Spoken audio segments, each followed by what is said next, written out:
আওয়ামী লীগ কি নিষিদ্ধ হলো? না দর্শক, আওয়ামী লীগ নিষিদ্ধ হয়নি। আওয়ামী লীগের কার্যক্রম নিষিদ্ধ হয়েছে। যে এই পরিস্থিতির মধ্য দিয়ে গত রাতে জরুরি বৈঠকের মধ্য দিয়ে তারা সিদ্ধান্ত নিয়েছে। তার আগে এনসিপি, জামাত তারা আন্দোলন করছিল, শাহবাগ ব্লকেট, তারপরে ইন্টারকন্টিনেন্টালের উপর সমাবেশ। 1 ঘন্টার মধ্যে সিদ্ধান্ত নিতে হবে। 1 ঘন্টা সবই বোঝাই যাচ্ছিল যে কি হচ্ছে না হচ্ছে। যারা আন্দোলন করছে তারা জানে যে কি হচ্ছিল। কেউ কেউ বলেন যে এটা ফ্রেন্ডলি ম্যাচ হয়েছে। তো সেই ম্যাচে থাকলো এনসিপি, থাকলো জামাত, থাকলো হেফাজত, থাকলো, কিন্তু বিএনপি থাকলো না। বিএনপি তার নিজের অবস্থানটা আলাদাভাবে রেখে সরকারের এই সিদ্ধান্তে তারা সন্তোষ প্রকাশ করলো।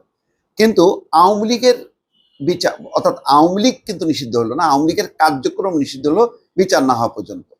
এখন আওয়ামী লীগের বিচার কি হওয়া উচিত কি উচিত না, বিএনপি বলছে যে আওয়ামী লীগের বিচার হওয়া উচিত এবং এই ব্যাপারে আইনগতভাবে, অর্থাৎ আইন করে আন্তর্জাতিক যুদ্ধ অপরাধ ট্রাইব্যুনাল আছে, সেই ট্রাইব্যুনালের যে অধ্যাদেশ, সেই অধ্যাদেশ সংশোধন করে করা যেতে পারে। সরকার সেই উদ্যোগ নিচ্ছে। কিন্তু আবার প্রশ্ন আসছে এই যে এইটা নিয়ে কি সরকার কি আন্তর্জাতিক অঙ্গনে প্রশ্নের সম্মুখীন হবে?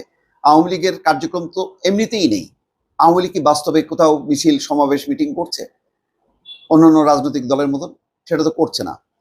তারপরও নিষিদ্ধ, তাহলে কেন? লাভটা কি হলো? মানে যেখানে যার অস্তিত্ব আপাতত নেই, সেখানে আনুষ্ঠানিকভাবে এই ঘোষণা দেওয়ার দরকার কি ছিল? সেটা আইন করে আওয়ামী লীগের বিচার করতে পারতো।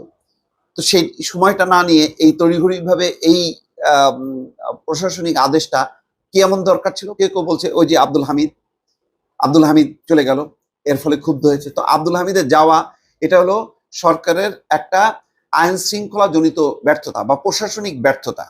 সংশ্লিষ্ট মন্ত্রণালয় হচ্ছে এর দায় তারা নিতে হবে এবং এই ব্যাপারে তারা উচ্চ পর্যায়ের একটা কমিটিও করেছে যে কিভাবে গেল, কেমনে গেল, নানান রকম প্রশ্ন এখন আসছে।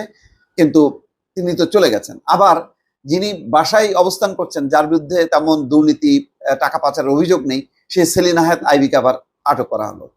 এখন এর মধ্য দিয়ে যেটা হলো যে আওয়ামী লীগের বিচার না হওয়া পর্যন্ত কার্যক্রম নিষিদ্ধ থাকবে। তাহলে আওয়ামী লীগ নির্বাচনে অংশ নিতে পারবে না, এটা মোটামুটি নিশ্চিত হলো। আওয়ামী লীগ যদি রাজনীতির মাঠ থেকে সরে যায়, লাভ কার? লাভ এনসিপির, লাভ জামাতে ইসলাম। তারা শক্তিশালী রাজনৈতিক অবস্থান নিয়ে হয় সরকারে অথবা সরকারের বাইরে থাকতে পারবে। আওয়ামী লীগ নামক শক্তিটা সরে গেল। আওয়ামী লীগ যে সরে গেল, আন্তর্জাতিক মহল কি বলবে?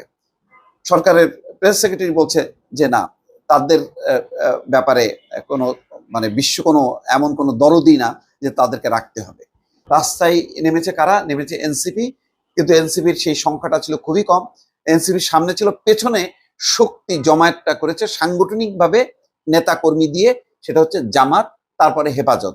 এনসিপি আগের 5ই আগস্টেও যেমন তারা সামনে ছিল, পেছনে ছিল অন্যান্য জনতা, বিএনপি, জামাত সহ অন্যান্য শক্তি। এবারেও কিন্তু দেখা গেল যে এনসিপি দলগতভাবে কিন্তু খুব সাংগঠনিকভাবে খুব শক্তিশালী, হাজার হাজার মানুষ তাদের পিছনে আছে, সেটা কিন্তু না। তাদের শক্তিটা যোগান দিল জামাত এবং হেফাজত। তো সামনে রাজনীতির মেরুকরণটাও পরিষ্কার হলো যে মেরুকরণটা কি হবে। আর বিএনপি নিজেকে গুটিয়ে রাখলো। এই আন্দোলন, এই সিদ্ধান্ত, সরকারের এই সিদ্ধান্তকে বিএনপি সমর্থন করলো, কিন্তু রাজপথে নেমে ওই যে ফ্রেন্ডলি ম্যাচে তারা কিন্তু অংশ নিল না। এটা কিন্তু সিগনিফিকেন্ট। অর্থাৎ বিএনপি অন্য কারোর আন্দোলনে তারা সমর্থন দিয়ে নামবে পেছনে পেছনে, সেটা করবে না বিএনপি। তবে এখন বলা যেতে পারে যে বিএনপি একটু একঘরে হয়ে গেল, এরকম একটা দাবি আদায় হলো, সেখানে উল্লাস প্রকাশ করছে এনসিপি, জামাত, হেফাজত, সেখানে বিএনপি নাই। এতে কি রাজনৈতিকভাবে বিএনপি ক্ষতিগ্রস্ত হলো? এই আলোচনাটাও কিন্তু চলছে। আবার অন্যদিকে আওয়ামী লীগের এক অর্থে তার সুবিধা হলো, সে বলতে পারবে যে তার তাকে নির্বাচনে অংশ করতে হচ্ছে না, তার উপর অগণতান্ত্রিক সিদ্ধান্ত নেওয়া হলো।